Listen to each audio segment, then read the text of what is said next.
नेताजी सुभाषचंद्र बोस यांच्या झाशी रेजिमेंट मधील नीरा आरे यांच्यावर आदमादेखील तुरुंगात इंग्रजांनी कोणते अत्याचार केले होते?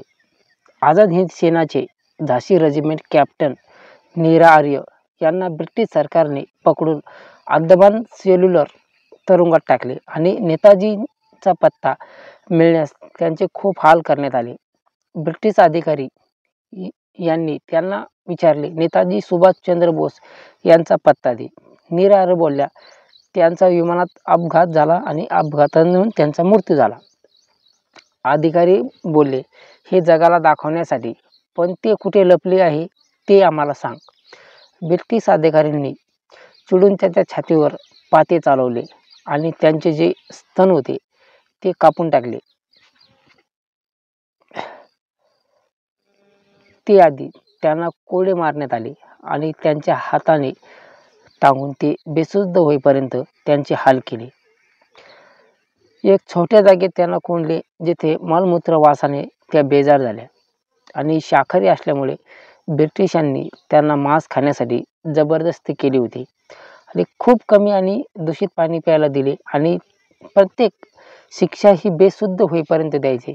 आणि लहानपणी दारिद्र्यामध्ये वाढलेली आणि आईबाप मृत्यू झालेली नीरा आर्य आणि तिचा लहान भाऊ हरियाणाचे सेठ झंझूलाल यांनी त्यांचा सांभाळ केला होता. नीरा आर्य यांचे वडील आर्य समाजी होते आणि सेठ शंभूलाल पण ते समाजी होते. हिंदू समाजाला जात-पात मानत नव्हते. याच आज झंझूलालनी भगतसिंग यांना एक महिन्यासाठी सांभाळले होते आणि त्यासाठी भगतसिंग आणि सुबीला भाभी यांच्या क्रांतिकारी विचारांचा नीरा आर्यवर लहानपणापासूनच पगडा होता. देशभक्त आणि खूप दानशूर असलेले सेठ आणि झंझूलाल यांना त्यांच्या मुलापर्यंत सांभाळ केला होता आणि वयात आल्यावर एका सरकारी अधिकारी श्रीकांत दास यांच्याशी त्यांचा विवाह लावला. पण सेठ झंझूलाल यांना माहीत नव्हते की श्रीकांत दास हे नुसते सरकारी अधिकारी नाही, तर ब्रिटिश सरकारचे गुप्तहेर आहेत, ज्यांनी राजा महेंद्र प्रताप आणि वर हेरगिरी केली. आणि सुभाषचंद्र बोस यांच्यावर नीरा आर्य यांनी अनेक नातेवाईक त्यावेळी आझाद हिंद सेनाकडे वळलेले. त्यांनी नीरा आर्य आणि आझाद हिंदकडे गेल्या आणि नेताजी सुभाषचंद्र बोस यांना त्यांना ब्रिटिश विरुद्ध हेरगिरी करण्याचे काम दिले. त्यांनी आपल्या नवऱ्याला खूप समजले. त्यावेळी नेताजी सुभाषचंद्र बोस यांच्या ब्रिटिशांनी 2 लाख रुपयाचे बक्षीस लावले होते.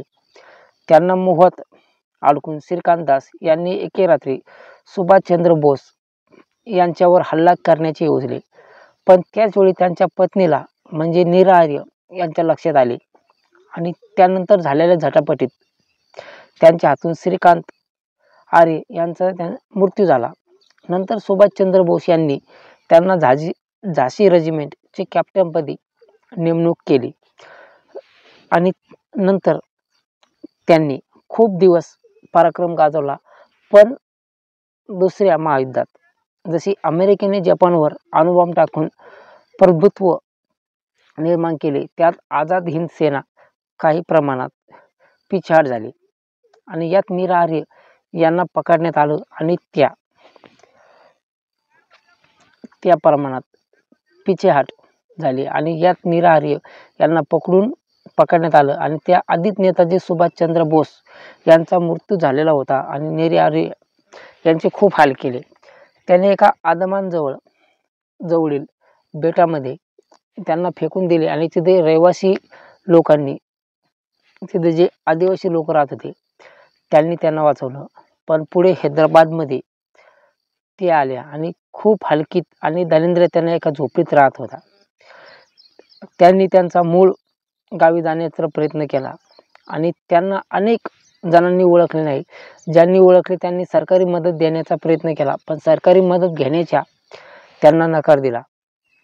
अतिशय विपन्न अवस्थेत 26 जुलै 1998 मध्ये त्यांचा मृत्यू झाला आणि 1902 मध्ये जन्मलेल्या निरारे यांनी दीर्घायुष्य मिळाले असले तरी त्यांचा सन्मान करण्यात आपण सरकारी मदत देण्यास कमी पडतो. जय हिंद.